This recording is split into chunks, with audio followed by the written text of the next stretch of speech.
오만 가지를 말하는 시기의 오만 가지 서범식입니다. 고려 시대의 아주 유명한 시한수, 그리고 또 조선 시대의 정말 유명한 그림 한 점, 전혀 상관없어 보이는 이 둘을 연결하는 한 남자가 있습니다.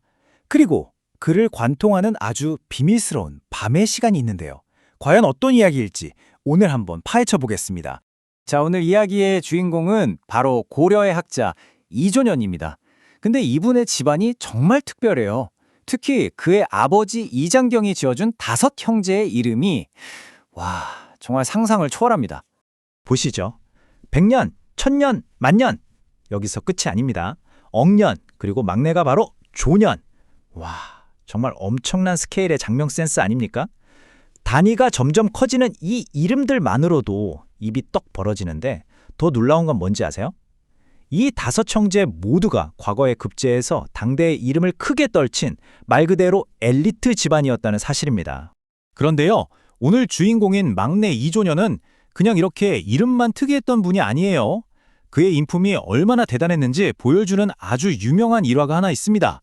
바로 넷째 형 이영년과 함께 겪은 황금 이야기입니다. 자, 이야기 속으로 한번 들어가 보시죠. 이 두 형제가 길을 가다가 우연히 황금 2덩이를 발견해요. 그래서 아주 사이좋게 하나씩 나눠 가졌습니다. 그런데 배를 타고 강을 건너던 중에 갑자기 동생 이존연이 아무 말 없이 자기가 가진 황금을 강물 속으로 휙 던져버립니다. 형이 얼마나 깜짝 놀랐겠어요. 도대체 왜 그러냐고 묻자 이존연이 이렇게 대답합니다. 황금을 나누고 보니 이상하게 형님의 목까지 탐하는 욕심이 제 마음속에 생겨났습니다. 이런 불길한 마음을 갖게 하는 물건이라면 차라리 없는 게 낫습니다. 재물 앞에서 탐욕이 아니라 형제 간의 우애를 먼저 생각한 거죠. 이 깊은 마음에 감동한 형 이영년도 내 말이 정말 옳다 하면서 자신의 황금도 미련 없이 강물에 던져버렸다고 합니다. 이 아름다운 이야기가 그냥 옛날 이야기로만 끝나는 게 아니에요.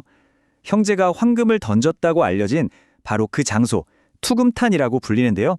바로 오늘날 서울 강서구 가양동에 있는 구암공원 안 연못이 바로 그곳이라고 전해집니다. 역사가 현재와 이렇게 만나네요. 자, 이렇게 곧고 강직한 성품을 지닌 학자 이존연. 그런데 그의 내면에는요, 또 다른 모습이 있었습니다. 아주 섬세하고 예민한 예술가의 영혼이 숨쉬고 있었죠. 그가 남긴 시조 다정가는요, 고려시대를 대표하는 최고의 걸작 중 하나로 꼽힙니다. 한번 읽어볼까요? 이화의 월백하고 은하니 삼경인제, 일지춘심을 자귀야 알려마는 다정도 병인양하여 잠 못 들어 하노라. 어떤가요? 하얀 백꽃 위로 하얀 달빛이 쏟아지고 저 멀리 하늘에는 은하수가 흐르는 깊은 밤, 어디선가 들려오는 소쩍새의 구슬픈 울음소리. 이 모든 봄밤의 정취에 마음이 너무 흔들려서 정이 많은 것도 병이다 라며 잠 못 드는 한 남자의 모습이 그려지시나요? 이 시가 왜 아름답냐면요. 바로 이 이미지들 때문이에요. 백꽃, 달빛, 은하수, 온통 하얀색의 이미지들이 뭔가 고요하면서도 서글픈 분위기를 만들죠. 여기에 소쩍새의 울음소리가 더해지면서 화자의 슬픈 마음을 극대화합니다. 그리고 이 모든 장면을 관통하는 가장 중요한 열쇠, 바로 시간입니다. 삼경이라는 시간이죠. 삼경, 이게 뭘까요? 바로 밤 11시에서 새벽 1시 사이, 그러니까 하룻밤 중 가장 깊은 시간을 의미합니다.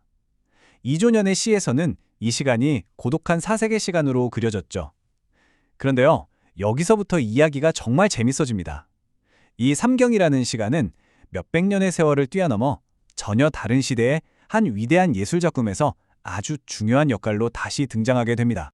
자, 이제 시간을 훌쩍 뛰어넘어서 조선시대로 한번 가보겠습니다. 여기에 조선 최고의 풍속화가였던 해원 신윤복이 있습니다. 그리고 그의 수많은 대표작 중에서도 바로 이 그림, 월하정인이 있죠. 그림 한쪽에 쓰인 글귀 보이시나요? 월침침야삼경, 양인심사 양인지. 달은 침침한데 밤은 삼경. 두 사람 마음은 두 사람만 알리라. 어떠세요? 놀랍게도 이존연의 시에 등장했던 바로 그 삼경이라는 단어가 여기에 다시 나타납니다. 자, 그런데 여기서 아주 중요한 역사적 배경을 우리가 알아야 합니다. 조선시대의 삼경은요, 그냥 깊은 밤이라는 뜻이 아니었어요. 당시엔 야간 통행 금지, 즉 인정이라고 해서 밤에는 돌아다닐 수가 없었거든요. 그러니까 한밤중인 삼경에 남녀가 밖에서 만난다는 것 자체가 법을 어기는 일, 다시 말해 밀회를 의미했던 겁니다. 바로 이 사실 하나가 이 그림의 분위기를 완전히 바꿔놓는 거죠. 자, 보세요. 오늘 이야기의 핵심입니다. 똑같은 삼경이라는 시간이지만 고려시대 학자 이존연에게는 고독과 슬픔, 내면을 들여다보는 사색의 배경이 되었죠. 하지만 수백 년 후 조선의 화가 신윤복에게 이 삼경은 금지된 만남이 주는 스릴과 애틋함, 그 비밀스런 사랑을 표현하는 아주 극적인 장치가 된 겁니다.